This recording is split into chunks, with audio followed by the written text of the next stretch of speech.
Alright, what's going on everyone? It's Tristan, and today in this video, what I got for y'all is something different. Not a normal Supreme, you know, a little bit I do. But today we're here to discuss how low-key streetwear brands and like these underrated brands have really taken over hypebeast culture and actually put really an end to it, as I feel like. Now, obviously the title's a slight exaggeration. Hypebeast culture is very much still alive. I mean, trust me. People still go crazy over some Yeezys, trust me. I mean, they're dead, but they're not like super dead. They still sell, you know? So there's people that still wear that stuff. So that's still popular, but today I'm gonna get into my opinion on how I feel like underrated streetwear and like low-key brands have actually become a lot more popular and actually kind of taken some of that hypebeast culture's popularity. And I'm gonna get into discussing all that. So I hope you guys will enjoy. Want more videos like this? Go ahead, subscribe below. I'd appreciate it. And also drop a like in this video. That'd be dope.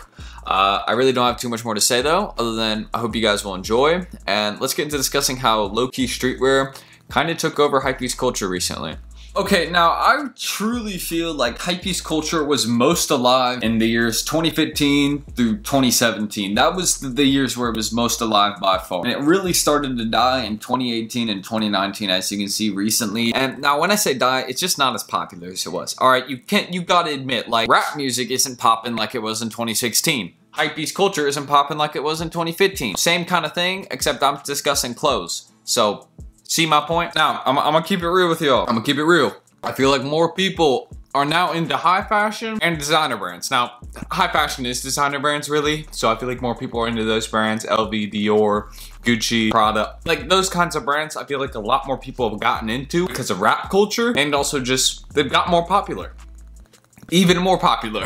Now, obviously, I'm not saying hypebeasts don't exist. Here's three that still do exist. There's plenty that still exist. These are three big ones right here that we know about. Ari Petru, Blake Linder, Blazing Fact. We know all about these guys. So, you know, hypebeasts exist. But I'm getting off topic, making jokes and stuff. All right. Today, we're here to discuss how low-key streetwear has taken over hypebeast culture. So, let's get into that. Now, really in 2018, 2019 is when I felt like hypebeast streetwear culture, that whole thing started to get real boring. There was a lot of really plain designs Supreme was putting out. There's a lot of mid. All right, nobody likes some mid. And you know, that left a lot of people that were following those bigger brands like Supreme and Bape. I felt like Bape had already kind of been falling off at that point. Sorry to all my Bape heads. I know some people love Bape. That's what I felt like at that point. 2018, 2019, Bape had kind of already followed. And Supreme had kind of started that. And a lot of people that have been following Supreme in 2018, 2019 then began to look at more low-key brands as a way to express themselves, but also as a way to find some cooler stuff, like more modern day designs. And this is around the time when a lot of these low-key Instagram brands, you know, for example, I'll throw a couple out, WWY Youth, Absent USA, Velourscars, all started to be created. I think that was around 2017, 2018 when they started to be created. And a lot of people started following these brands instead because they were putting out more consistent heat. I'm gonna be real. Now, they hadn't really put anything out yet. This is just a start. So like when they're starting out, don't really have too much of a following, but they're starting to pop up. So since hypebeast culture was becoming repetitive at the time, boring, people then took on these individual low-key brands that were popping up everywhere. Everyone seemed to be starting a streetwear brand like that, and everybody just started to follow their own little ones, like a bunch of little cults, and everybody just started following their brands like that. And some of those brands got pretty big followings nowadays. I mean, you can go look at WWY Youth. It's like 180, I think it's 110K now. Insane. Crazy come up in like 3 years. Now, I feel like a lot of people that are more into the streetwear scene are kind of like my age, like ages probably 15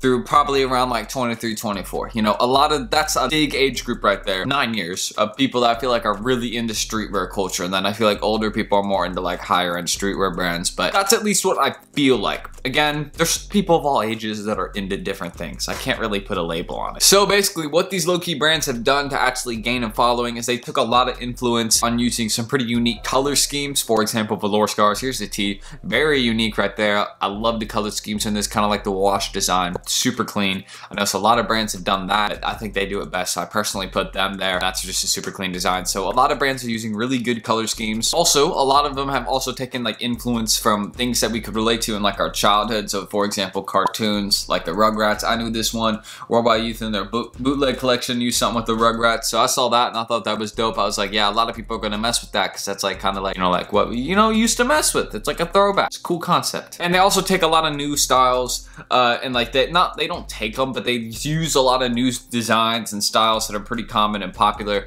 and they actually take them and then make them and like kind of make them to their own design. Like I noticed a lot of these brands love making like spin-off designs on like articles or different things. Like here's an example of Absent USA. Like they did a little spin-off here, super dope for a tee. Really mess with it. I think it's a great spin-off on how they did it. And this was like a recent article for like COVID-19. So like shout out them, you know, staying current. Like I noticed a lot of these people, or not a lot of these people, but these brands, like these low-key brands, how they become popular. They just stay with the times, stay modern, you know? If you stay with the modern designs and you're able to come up with stuff that's popular now, of course you're gonna pop. And that's how these low-key brands have popped off, is they stayed with what's trending now. They just haven't been putting out the same stuff like HYPEBEAST brands have done in the past. HYPEBEAST brands just focusing on the brand name. These ones are actually focusing on being unique and having pretty cool designs, which I'm not saying HYPEBEAST designs are lazy. I'll get into that, but I'm just saying underrated brands have been putting out more work, you know? Now, I also want to mention this because I think this is a good point. Some HYPEBEAST designs are vibrant. For example, Off-White's had some pretty interesting and vibrant designs on tees. What you consider vibrant is up to you, but I think a Galaxy, you know, Off-White tee, that's pretty vibrant. And Supreme's also occasionally put out some vibrant things. For example, like this Brooklyn, I'm just going to call it the Brooklyn camo because it reminds me of the box logo, but this camo jacket right here, I think this was fall/winter 2017, but this one actually had a lot of popularity at first, and it's actually going for a ton right now. Very valuable item, but you see that's pretty unique, and that's from a HYPEBEAST brand. So HYPEBEAST brands aren't straight like simplicity. They can put out good designs. I don't know why they do it more often, to be honest. I mean, obviously you don't just come up with a fire design like all of a sudden like, oh yeah, this is fire, like oh yeah, it's just so easy. No, it's